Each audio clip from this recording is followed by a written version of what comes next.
Hi, and welcome to ChurchTherapy.com's Pastor Training Videos. I'm Kristen Kinsevich, licensed mental health counselor on staff at East Coast International Church in Lynn, Massachusetts. Today we're going to be talking about the church therapy model, and I'm going to explain to you how this model works. First, we're going to start off with the basic assumption that a licensed counselor joins the church staff funded by insurance. Let me break this down a little bit more specifically for you. First of all, the licensing is important in part because that sets the standard for ethical practice, for training of counselors so that they are fully trained in psychology, and hopefully they have a background, perhaps they've gone to a seminary where they have a theology background and they've worked to integrate their faith and psychology and what we know about human behavior and development and mental illness and those kinds of things. So the licensure is important for that reason.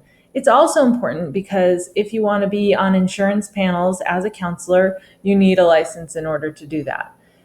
So essentially, you're hiring a staff member without actually having to pay them, which is really awesome because then you get a free staff member. You're really providing office space and maybe some office supplies, perhaps a phone. The licensed counselor should carry their own liability insurance, as well as the liability insurance that the church would have as well. So that's a professional liability insurance that they should carry. There are some other ways of funding. Certainly, if you have the money as a church and you just want to pay the counselor to be there and they don't have to deal with insurance, that would be amazing. But if you want to free up church funds for other things, then they can either be on insurance panels and be billing insurance for the services they're providing, or sometimes they can charge a fee for service. So maybe if you're in an area where people can afford to pay out of pocket for insurance for counseling services, then they could do that as well. Moving on, another key component of the church therapy model is that pastors and church therapists engage on a team. This is different than the normal referral process where, let's say, you send your parishioners to a nearby Christian counseling center, or maybe your church has even made its own counseling center, but it's really operating separately from the day-to-day functioning of the church. In the church therapy model, the pastors and the therapists are on a team, so they're working side by side in offices side by side, and really there's a lot more collaboration that can happen in that case. We'll talk more about that as we go. Now, the church therapist would attend things like staff meetings or team meetings, and they can also offer training and consultation. Maybe there's some staff members who need to understand a little bit more about mental illness or mental health issues, how to understand emotional health and the connection between that and spiritual growth. So the church therapist can certainly weigh in on some of those things, as well as when you're talking about specific cases, specific people that your church is working to help.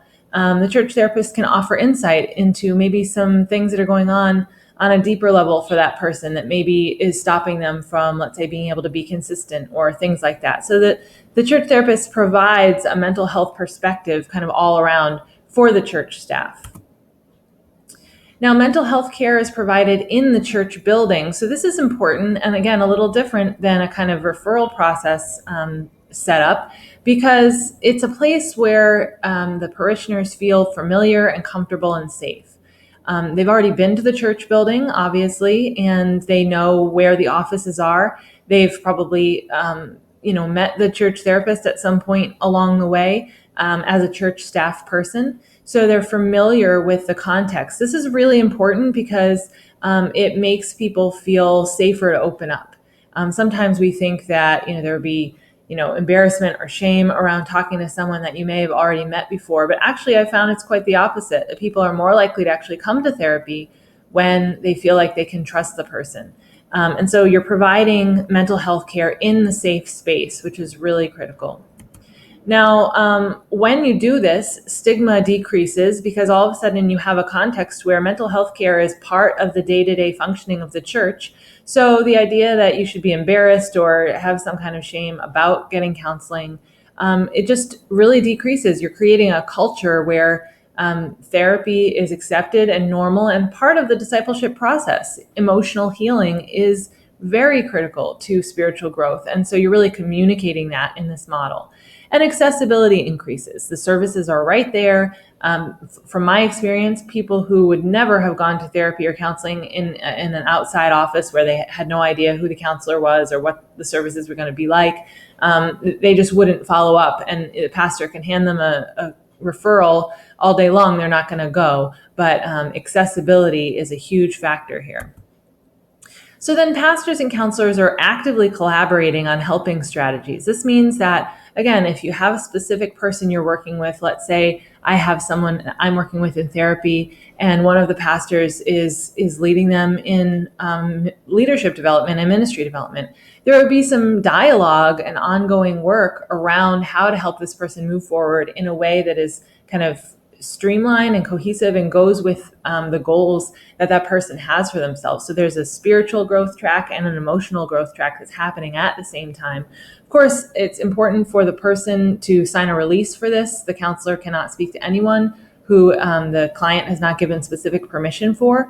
But usually when we explain this team approach, people are very receptive to that and they really want that to happen. So I haven't found a lot of resistance to that, but certainly you'd want to establish that from the very beginning. And that's what I do with all of my clients. I talk with them. If they go to the church, I talk with them about what our model looks like and if they're comfortable with that. And then they sign the release. So ultimately, people are receiving wraparound holistic care. As I said, it captures their spiritual and emotional well-being. And certainly maybe their family goes to the church as well. So that could be another component. They're maybe involved in a small group or a ministry group. And so all of these components provide a cohesive place for healing. So that therapy can fit in really nicely with that, and that can work really well. Pastors in this model gain more time and money for other ministries, mainly because, again, they have a staff person. They don't have to pay. So, and also the counseling that is needing to be done can be referred to the church therapist rather than the pastor having to take that on him or herself. So that can be important for even marriage situations or other situations that arise. So the pastors can focus on specific Bible study, discipleship, sermon prep. All of those different ministries are important. And finally, and hopefully the best part about this whole model is that your congregation can experience emotional and spiritual freedom.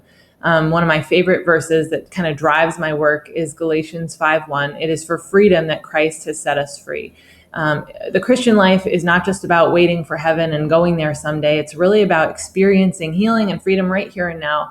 And if we're going to bring the kingdom of God right here to earth, then part of what that means is that we make spaces for people to emotionally heal. That may be from trauma, or maybe they're experiencing depression or anxiety, or things like bipolar disorder, schizophrenia.